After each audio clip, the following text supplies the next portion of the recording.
Imagine for a second if someone could steal your identity. And I'm not talking about your credit card number. I mean your face, your voice, your you. Well, today's AI-powered deepfakes make that terrifyingly possible.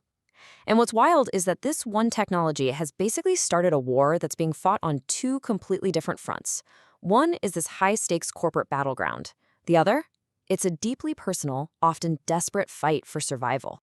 And look, this isn't some science fiction idea about the future. It is happening right now, and the scale is, well, it's huge. Just get this. According to the cybersecurity firm Cyber, deepfakes are already a key weapon in almost a third of major corporate attacks.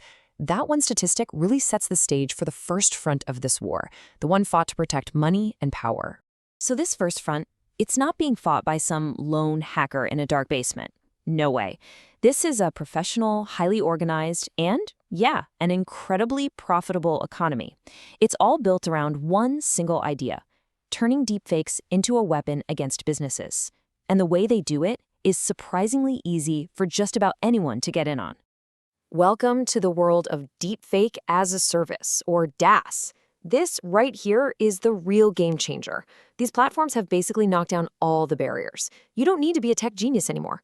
Anyone, and I mean anyone, can now get their hands on tools to launch these incredibly convincing attacks. It's like digital forgery for the masses, the criminal masses, that is. And the financial damage? It is just staggering. In 2025 alone, financial fraud losses in the US rocketed up to $12.5 billion. A huge chunk of that was driven by these AI-assisted attacks. So DaaS isn't just some abstract threat, it is actively siphoning billions of dollars out of our economy.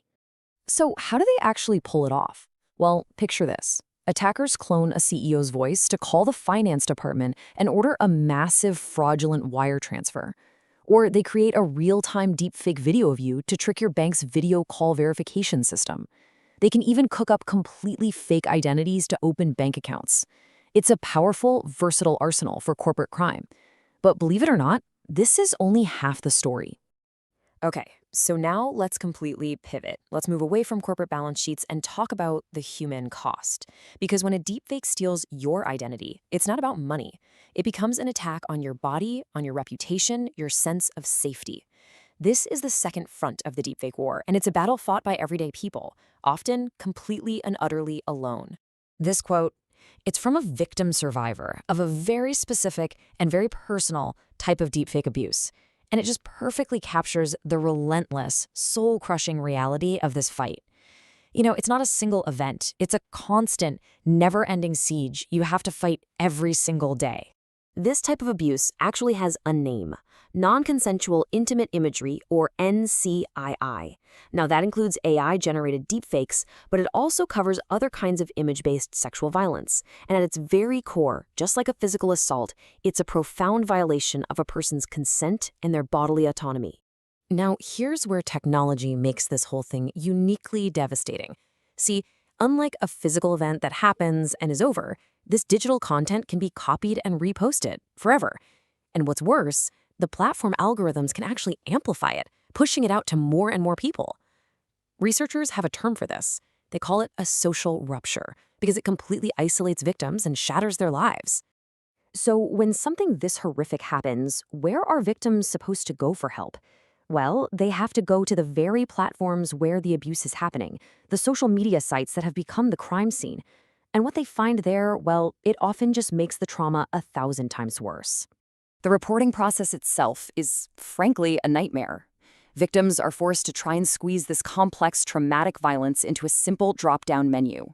They have to literally hunt down their own abusive images, which forces them to relive the violation again and again. They're navigating these confusing websites, terrified that one wrong click might actually notify their abuser. The whole system designed to help them often just becomes another weapon used against them.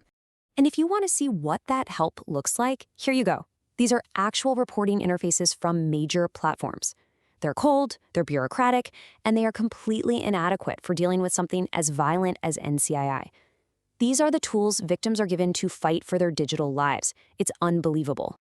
You know, psychologists actually have a name for this phenomenon. It's called institutional betrayal. It's a framework that explains what happens when an institution you're supposed to trust, like a school or your job, or in this case, a social media platform, doesn't just fail to help you after a trauma, but actually makes things worse. The institution itself becomes a second perpetrator. And here's exactly how that betrayal plays out. A victim reports abuse and gets nothing back but silence, or maybe a cold, automated email. The abusive content stays up for weeks while it's under review. And even if the platform does take action, it might be something pathetic, like a 3-day suspension for the abuser. Worse, reports are often just flat out denied. And in some truly twisted cases, the victim who reported the abuse ends up getting their own account banned. Okay, hold that thought. Now let's flip back to the other front in this war, and you'll see just how shocking the contrast is. What happens when a corporation's assets are threatened by deepfakes? They don't get a confusing drop-down menu. Oh no, they get an entire multi-billion-dollar industry of sophisticated, powerful, well-funded solutions. This is just a tiny snapshot of the professional market for deepfake detection. You've got companies like Microblink, Sensi AI, Reality Defender, all offering these robust AI-powered tools. And just look at the language they use: compliance, court-ready reports, forensic analysis. This is a whole different universe from what victims get. This is the corporate arsenal. They have AI that can verify documents instantly. They use something called liveness detection to make sure you're a real person on a camera, not a deepfake. They run deep forensic analysis and spit out reports that are designed to hold up in a court of law. It is a proactive, powerful, and extremely well-armed defense. So now let's bring these two stories together. On one side, you have this sophisticated, well-resourced war to protect corporate money. And on the other, you have the abandoned, traumatizing struggle of individual human beings. It's a completely unfair fight, defined by two totally different realities. This slide just lays it all out, side by side, and the contrast is it's breathtaking. For corporations, AI-driven verification. For people, hostile, ineffective reporting forms. For corporations, court-ready reports. For people, they're met with silence. For corporations, real-time scanning. For people, they're actually punished for reporting. The difference is just night and day. So here's the bottom line. The biggest problem here isn't the deepfake technology itself. The problem is the massive, gaping chasm in our response to it. It all comes down to a question of institutional responsibility, and it reveals a pretty ugly truth about who our digital systems are built to protect and who they're built to leave behind. Which really just leaves us with one final, urgent question. When technology steals the very essence of who you are, whether it's for financial gain or for personal violation, who is responsible for making you whole again?